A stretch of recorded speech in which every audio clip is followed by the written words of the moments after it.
Hello बच्चों, let's read this question. It says explain the ground wave and sky wave propagation of electromagnetic waves with the help of necessary diagrams. Okay, जो यहाँ पर की concept हम लोग use करने जा रहे हैं वो है electromagnetic waves propagation. की concept is what? Space propagation जिसे आप कह सकते हो, तो स्पेस प्रोपोगेशन. प्रोपोगेशन का सेंस होता है ट्रांसमिट करना, या कोई चीजें जब चलती हैं तो उसे हम क्या कहते हैं, प्रोपोगेशन कहते हैं. स्पेस वेव प्रोपोगेशन क्या होता है? When we are transmitting or receiving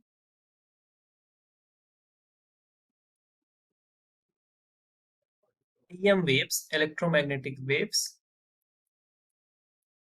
with physical space,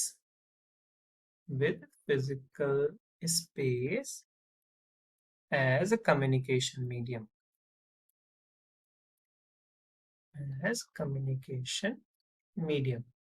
तो इसे हम कहते हैं स्पेस प्रोपोगेशन और या स्पेस वेव प्रोपोगेशन. अब जो ग्राउंड वेव प्रोपोगेशन होता है ये इसका एक पार्ट होता है.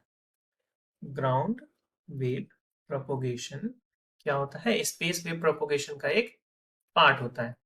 ग्राउंड वेव प्रोपोगेशन बेसिकली क्या होता है कि इसमें जो भी प्रोपोगेशन होता है वो ग्राउंड पे वेव के थ्रू होता है. तो जो ग्राउंड वेव्स होती हैं ये ग्राउंड के, अर्थ के कर्व को क्या करती हैं? फॉलो करती हैं.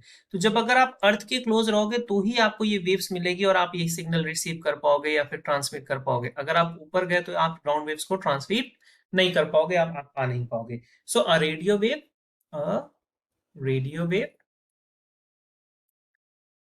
that can travel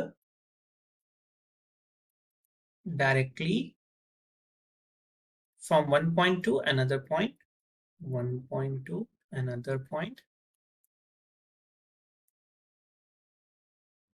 following the surface of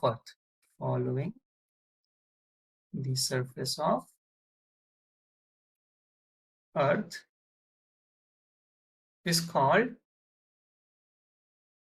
ground wave propagation.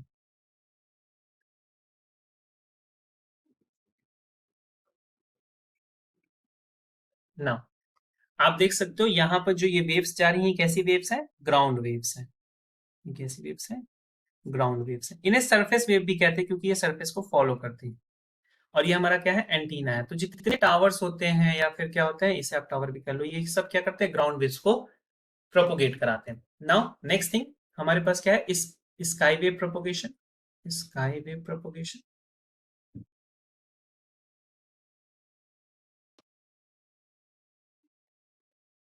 तो बेसिकली स्काई वेव प्रोपोगेशन में क्या होता है, यहाँ पर जो रेज होती हैं ये ट्रांसमिट होती हैं और ये जाती हैं ऊपर और आयनोस्फीयर से ये रिफ्लेक्ट कर करके वापस आती हैं. ओके, तो अगर आप सपोज कर लो कि यहाँ पर ऐसे प्लेसेस जहां पर टावर नहीं होते तो वहां पर सिग्नल्स ट्रांसमिट करने के लिए हम इनका यूज करते हैं, या फिर बहुत हाई एल्टीट्यूड पर वेव को या फिर किसी सिग्नल को भेजने के लिए हम इनका यूज कर सकते हैं. सो इलेक्ट्रोमैग्नेटिक वेव और EM wave directed towards the sky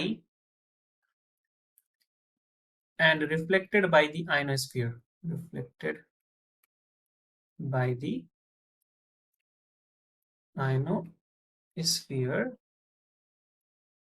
towards the earth, या फिर desired location. So this kind of propagation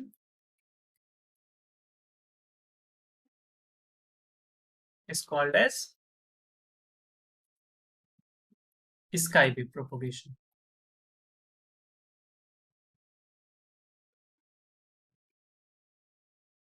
ये कौन सा स्फीयर? या आयनोस्फीयर. तो ये वेव क्या करती है? टोपोस्फीयर्स को पार करके, टोपोस्फीयर और मेसोस्फीयर को पार करके आयनोस्फीयर से रिफ्लेक्ट होकर के वापस आ जाती है जहां पर इन्हें सिग्नल को पहुंचाना होता है.